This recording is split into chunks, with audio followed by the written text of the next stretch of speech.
Kisah Raja Darius Pimberba, sang agung dari Persia. Bapaknya, anak dari bangsa Persia.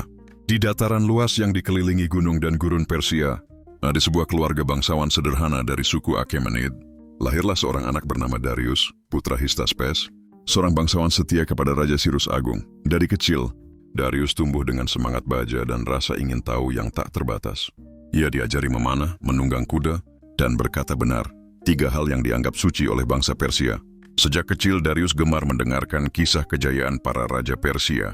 Ia sering menatap ke arah matahari terbit dan berkata dalam hatinya, "Aku akan menjadikan Persia seterang mentari di langit timur." Hystaspes melihat dalam diri anaknya bukan sekadar darah bangsawan, tetapi api kepemimpinan yang kelak membakar seluruh benua.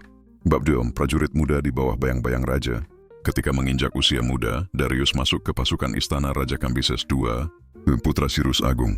Ia menjadi salah satu dari 10 pengawal elit kerajaan. Di medan perang Mesir dan Asia Barat, Darius belajar keras tentang seni, memimpin pasukan dan strategi menaklukkan hati manusia, bukan hanya wilayah. Namun masa muda Darius tidaklah mudah. Setelah kematian Cambyses II, kerajaan Persia terguncang oleh pemberontakan dan klaim palsu terhadap takhta oleh seorang yang mengaku sebagai Bardia, saudara raja. Kekacauan melanda dan rakyat bingung siapa yang layak memimpin. Darius bersama 6 bangsawan lain menentang penguasa palsu itu. Dalam sebuah malam berdarah, mereka berhasil menggulingkan sang penipu dan memulihkan kehormatan takhta Achaemenid. Malam itu, ketika bintang-bintang berkerlap-kerlip di langit Persia, Darius terpilih menjadi raja. Legenda mengatakan seekor kuda, Darius meringkik lebih dulu saat matahari terbit. Tanda ilahi bahwa para dewa memilihnya menjadi penguasa dunia. Bab 3, penobatan sang Raja Agung. Tahun itu adalah tahun ke-522 sebelum Masehi. Darius muda naik takhta sebagai Syahansyah, raja dari segala raja. Namun, ia tidak mewarisi kedamaian. Seluruh kekaisaran bergolak. Dari Babilonia, Media, Elam hingga Mesir, pemberontakan muncul bagai ombak yang menghantam batu. Darius menanggapinya bukan dengan ketakutan, melainkan dengan keberanian. Ia menunggang kuda putihnya, memimpin pasukan ke berbagai penjuru negeri. Dalam 1 tahun, ia berhasil memadamkan 9 pemberontakan. Untuk menegaskan kekuasaannya, Darius memerintahkan pembuatan prasasti Behistun, ukiran raksasa di tebing yang menggambarkan dirinya menginjak para pemberontak. Tulisan dalam 3 bahasa, Persia kuno, Elam, dan Babilonia, dan menceritakan bagaimana Dewa Ahura Mazda memberinya kekuasaan untuk menegakkan kebenaran. Hingga kini prasasti itu menjadi saksi bisu kebesaran hatinya. Bab Afur, arsitek kekaisaran. Setelah kedamaian dipulihkan, Darius memulai tugas yang jauh lebih besar, menyusun ulang dunia. Ia tahu bahwa kekaisaran tidak bisa hanya berdiri di atas pedang. Ia harus dibangun di atas hukum dan keteraturan. Ia membagi wilayah kekaisaran menjadi 20 satrapi atau provinsi, masing-masing diperintah oleh seorang satrap yang diawasi ketat oleh mata dan telinga sang raja. Dengan sistem ini, pajak dan sumber daya dapat dikumpulkan dengan adil. Ia juga menciptakan kode hukum Darius, memperbaiki undang-undang agar setiap rakyat, dari Yunani hingga India, merasa dilindungi oleh tangan keadilan Persia. Untuk mempersatukan bangsa-bangsa, Darius membangun jalan raya kerajaan, membentang lebih dari 2.500 km dari Susa ke Sardis. Di sepanjang jalan itu berdiri pos penginapan dan stasiun pos kerajaan. Tempat utusan dan prajurit dapat berpindah dengan kecepatan tak tertandingi pada zamannya. Tak ada kerajaan yang besar tanpa jalan, katanya kepada para penasihatnya. Dan benar, jalannya itu menjadi urat nadi kekaisaran terbesar di dunia kuno. Bab 4, pembangunan Persepolis. Darius tidak hanya seorang penakluk dan pembaharu, ia juga seorang pembangun yang mencintai keindahan. Ia memilih dataran luas di Fars untuk membangun ibu kota baru, Persepolis, kota para raja. Ribuan tukang batu, pemahat, dan seniman dari seluruh negeri datang untuk membangun istana megah yang memancarkan kekuasaan Persia. Tiang-tiang tinggi menjulang ke langit, dinding dipenuhi ukiran tentang upacara, penghormatan dari bangsa-bangsa yang ditaklukkan. Persepolis menjadi simbol kejayaan, keadilan, dan kemakmuran. Di sanalah Darius menggelar upacara Nowruz, menyambut tahun baru Persia, di mana bangsa-bangsa datang membawa persembahan dan mengakui satu kebenaran. Dunia kini tunduk pada satu raja, Darius yang agung. Bab 4, ekspansi ke barat. Namun jiwa, Darius tidak puas hanya dengan kekuasaan di timur. Ia memandang ke arah barat, ke negeri-negeri Yunani yang kaya dan keras kepala. Ia ingin mereka menjadi bagian dari ketertiban Persia. Ia menaklukkan Thrace dan Makedonia, menjadikan mereka bagian dari kekaisarannya. Namun ketika bangsa Yunani di kota Ionia memberontak dan mendapat bantuan dari Athena, murka Darius pun menyala. Ia bersumpah akan menghukum mereka. Ekspedisinya ke Yunani membawa pasukan besar menyeberangi laut Aegea. Tetapi pada pertempuran maraton, pasukannya dikalahkan oleh pasukan Athena yang berjumlah lebih sedikit. Meski kekalahan itu mengguncang, Darius tidak gentar. Ia mulai merencanakan serangan yang lebih besar. Rencana yang kelak akan diteruskan oleh putranya, Xerxes. Bab 7, Raja dan Waktu. Di usia senja, Darius merenungi hidupnya. Ia memandang dari balkon istananya di Persepolis, melihat matahari tenggelam di balik pegunungan Zagros. Ia telah memperluas kekaisaran hingga mencapai puncaknya, dari sungai Indus di timur, hingga sungai Danube di barat, dari Kaukasus di utara hingga Laut Merah di selatan. Ia memerintah bangsa-bangsa dengan bahasa, adat dan keyakinan yang berbeda, namun semua tunduk pada hukum Persia. Darius tahu kekuasaan sejati bukan hanya tentang menaklukkan dunia, tetapi menata dunia agar dapat hidup bersama di bawah keadilan yang satu. Bab Risir, akhir sang Raja Agung. Tahun ke-486 sebelum Masehi, Darius jatuh sakit. Ia wafat di istananya di Persepolis, dikelilingi keluarganya dan para bangsawan setia. Putranya, Xerxes, melanjutkan takhta dan impiannya menundukkan Yunani. Darius dimakamkan di Nakshe Rustam, di tebing batu yang menjulang tinggi. Makamnya diukir menyerupai istana kecil di langit dengan tulisan yang berbunyi, Aku Darius, Raja Agung, Raja dari segala raja, Raja atas banyak bangsa, putra Histaspes, dari keturunan Achaemenid. Aku bukan pembohong, bukan orang jahat. Aku mencintai kebenaran dan membenci dusta. Angin gurun Persia terus berhembus melewati makamnya, membawa bisikan zaman. Nama Darius tetap hidup sebagai sang pengatur dunia, pembangun hukum dan jalan, penyatu padu bangsa-bangsa. Epilog, warisan sang raja. Warisan Darius Agung bertahan berabad-abad. Sistem pemerintahannya menjadi dasar bagi kekaisaran besar setelahnya. Jalannya menginspirasi pembangunan rute dagang, seperti jalur sutra, dan di antara reruntuhan Persepolis, bayangan raja itu masih terasa, seolah ia berdiri di antara tiang-tiang batu, menatap masa depan yang pernah ia impikan. Sebuah dunia di mana kekuasaan dijalankan dengan kebijaksanaan. Apa saja yang dilakukan Raja Darius Premier, Darius Agung, selama masa hidup dan pemerintahannya dijelaskan secara lengkap dan mendalam agar kamu bisa memahami betapa besarnya peran dia dalam membentuk sejarah dunia kuno. 1. Mengambil alih takhta Persia dan memadamkan pemberontakan.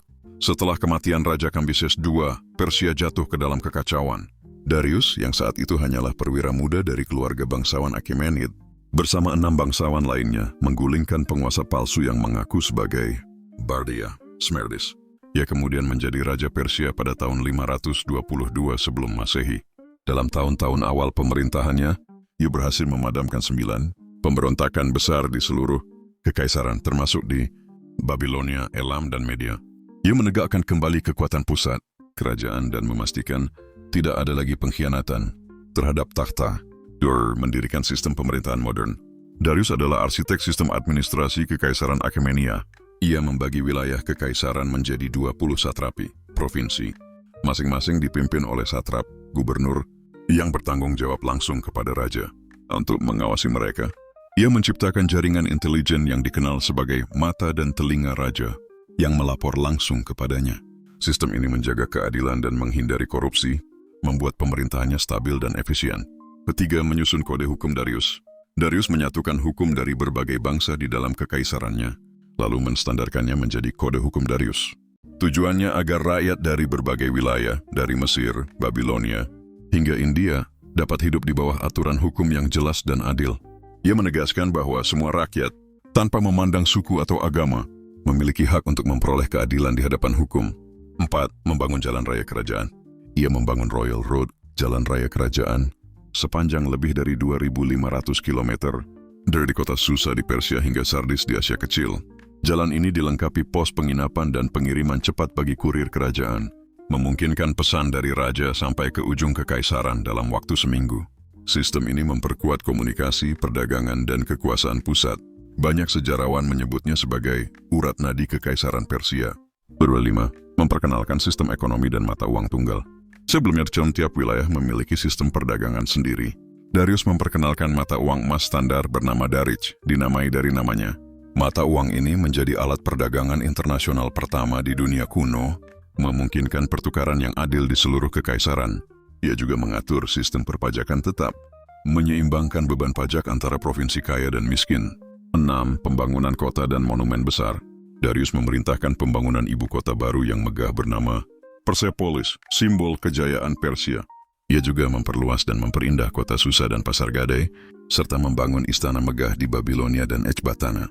Bangunan-bangunannya penuh dengan simbol keharmonisan antar bangsa, menggambarkan Persia sebagai rumah bagi semua rakyatnya. Tujuh, meninggalkan prasasti Behistun. Salah satu peninggalannya yang paling penting adalah prasasti Behistun, ukiran besar di tebing batu di Iran Barat. Prasasti ini ditulis dalam 3 bahasa, Persia kuno, Elam dan Babilonia, dan menceritakan bagaimana Darius mengalahkan para pemberontak dan membangun kekaisaran. Prasasti ini sangat penting bagi sejarah karena membantu para ilmuwan modern memecahkan tulisan paku, cuneiform, usbek di batu Rosetta-nya Mesopotamia. 8. Menjamin kebebasan beragama dan budaya. Darius menghormati berbagai agama dan kebudayaan dalam kekaisarannya. Ia mengizinkan bangsa Yahudi yang dibuang di Babilonia untuk kembali ke Yerusalem dan menyelesaikan pembangunan Bait Suci kedua. Yesus juga mendukung ajaran Zoroastrianisme, tetapi tidak memaksakan agama itu kepada wilayah lain. Di bawah pemerintahannya, kekaisaran menjadi contoh toleransi dan keragaman budaya yang luar biasa.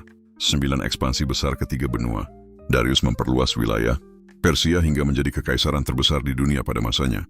Wilayah kekuasaannya membentang dari Sungai Indus di timur India modern, hingga Sungai Danube di barat Eropa, dan dari Kaukasus di utara hingga Laut Merah di selatan.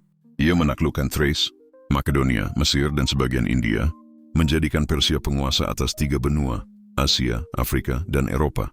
10. Ekspedisi ke Yunani, awal perang Yunani-Persia. Ketika kota-kota Yunani di Asia Kecil, Ionia, memberontak melawan Persia dengan bantuan Athena, Darius bertekad membalasnya. Ia meluncurkan ekspedisi militer ke Yunani pada tahun 590 sebelum Masehi. Pasukannya sempat berhasil menaklukkan sebagian wilayah, tetapi dikalahkan oleh Athena dalam pertempuran Marathon. Meski gagal, ekspedisinya menandai awal perang Yunani-Persia yang kemudian dilanjutkan oleh putranya, Xerxes Pemertor. Darius meninggalkan warisan pemerintahan yang kuat ketika ia wafat pada tahun 486 sebelum Masehi. Kekaisaran yang ditinggalkannya menjadi kekaisaran terbesar dan paling teratur di dunia kuno. Ia meninggalkan sistem administrasi, ekonomi, dan hukum yang bertahan hingga berabad-abad kemudian. Banyak peradaban setelahnya, termasuk Romawi dan Bizantium, meniru model pemerintahan Darius. 12. Warisan spiritual dan filosofis. Darius dikenal sebagai raja yang sangat beriman kepada Ahura Mazda, dewa tertinggi dalam ajaran Zoroastrianisme. Dalam setiap prasasti, ia menulis bahwa semua keberhasilannya berasal dari kehendak Ahura Mazda, bukan semata kekuatan manusia. Ia mengajarkan bahwa raja yang adil harus mencintai kebenaran dan membenci dusta, prinsip moral yang menjadi fondasi etika Persia selama berabad-abad. In kesimpulan, Raja Darius Persian bukan hanya seorang penakluk, ia adalah penata dunia. Ia membangun sistem hukum, jalan mata uang, administrasi, dan kota-kota yang membuat peradaban Persia mencapai puncak keemasannya. Disimpan oleh sejarawan sebagai Darius yang agung, seorang raja yang tidak hanya menguasai daratan, tetapi juga menguasai hati dan pikiran manusia melalui keteraturan, keadilan dan kebijaksanaan.